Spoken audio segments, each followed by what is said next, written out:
Virtua Racing, a name that holds serious weight in the Racing Game Hall of Fame when it hit arcades in 1992, that raised the bar for everything to follow. This was Sega's big leap into sprite-based scaling tech, into full-blown polygonal 3D, and it looked and played like nothing else before it. Thanks to the tech wizards at M2, Virtua Racing has seen many console ports being added over the years, with the latest seen on the Nintendo Switch in glorious HD 60 frames per second gameplay, and local split-screen multiplayer for up to 8 players. But how does this modern masterpiece compare to the many home ports that came before it? We're going to be diving into every official version of Virtua Racing, from the Mega Drive and the 32X to the Sega Saturn, PlayStation 2 and beyond, to see how close each version got to replicating the original arcade magic, and to see which version truly is the definitive way to play Virtua Racing.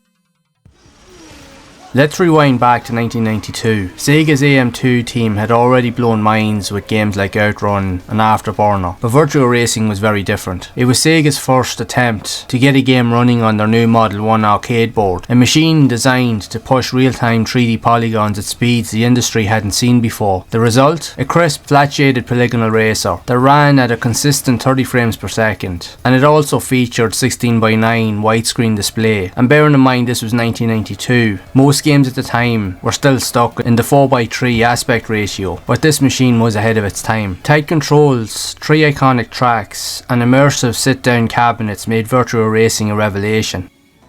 But arcade hardware like this was expensive, so how could you bring that experience into the home? This would lead to the first of many ports being added to home console systems with the Sega Mega Drive, a 16-bit console that had no business running a 3D polygonal racer. But Sega made it happen thanks to the powerful SVP chip embedded directly into the cartridge. The result was a scaled down, but surprisingly faithful version of Virtua Racing, complete with all 3 tracks, remade models, and a respectable 15 frames per second. It was slower, choppier, and visually stripped down, and it was a miracle that it even ran at all. Coupled with that, the custom chip made it pricey, retailing for about $100 at launch, but it still presented something truly astounding, as it also provided a glimpse of arcade greatness in your living room.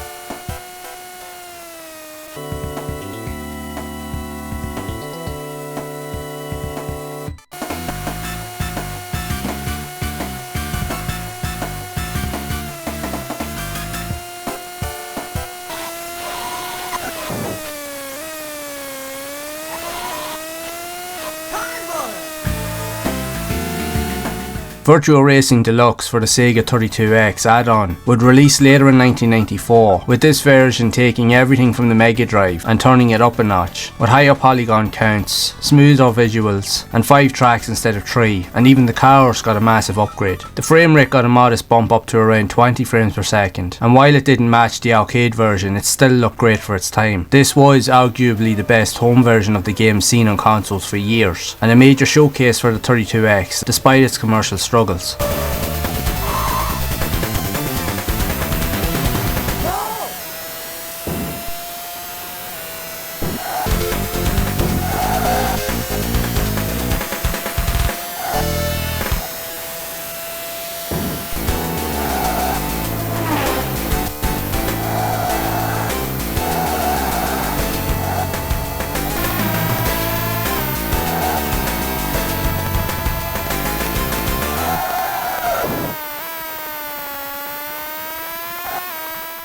Unfortunately, things would take a turn for the Sega Saturn version. Developed by Time Warner Interactive, on paper the port looked promising, with new tracks, multiple cars and extra modes, but the performance for its time was considered to be all over the place, considering the capabilities of the Saturn platform. It is often said that the frame rate was inconsistent and the controls just somewhat felt off, and the visuals lacked the clean arcade aesthetic. Many felt that the game was unplayable, and that it often lacked the Virtua Racing soul. But if we do look back, yes, for its time it was the most powerful edition that was available on any system, and the Saturn was very well capable of being able to handle near perfect arcade ports. So it's interesting to know why this version didn't live up to that. But to say that it's a bad game isn't necessarily so. Yes, people will have different opinions, but it's still a fun game, it's still a good addition to the overall series. Yes, it does have its quirks, it does have its gripes, but it's still playable and it's still enjoyable, but it all depends on what you make of it at the end of the day. But it does add a lot more features compared to previous versions, so that in itself is a plus point.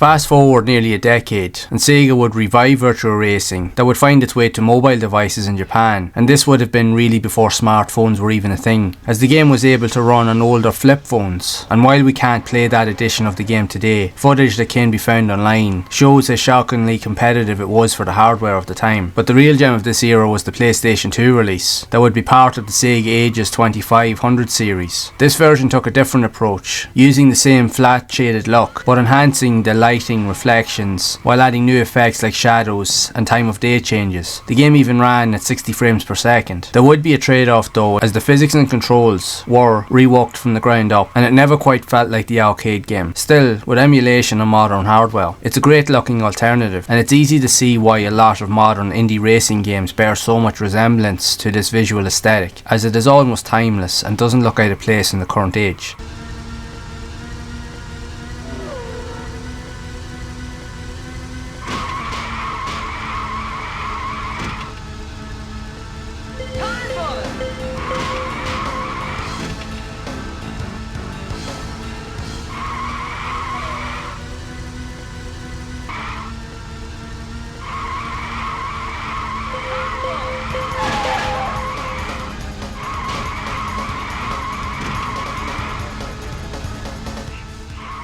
The last edition to be released on systems of Virtua Racing would currently be on the Nintendo Switch. That would also be part of the Sega Ages lineup, being completely reworked by M2. Currently, this version of the game is only available in the Japanese region, so if you can gain access to a Japanese account on your Nintendo console, you should be able to get access to the game through the online shop. However, many would be led to believe that currently this game isn't just a port, that it's almost a perfect arcade port with even more, as M2 themselves went back to the original source code of the game from way back and managed to faithfully recreate the game while also enhancing it for modern play, taking full accountability of HD resolution with a rock solid 60 frames per second in single and 2-player split screen modes, and would offer up 30 frames per second in the 8-player mode. The flat shaded polygons look razor sharp, and thanks to modern hardware the entire track is rendered at once, so no more popping. The only real hiccup of it would be based around some of the slight colour shifts, with the background and model colours being slightly brighter than previous versions, but that's a minor nitpick in an otherwise stellar package. Add in a remastered soundtrack that stays true to the arcade's unique sound, and we've got what many fans consider the definitive version of Virtua Racing.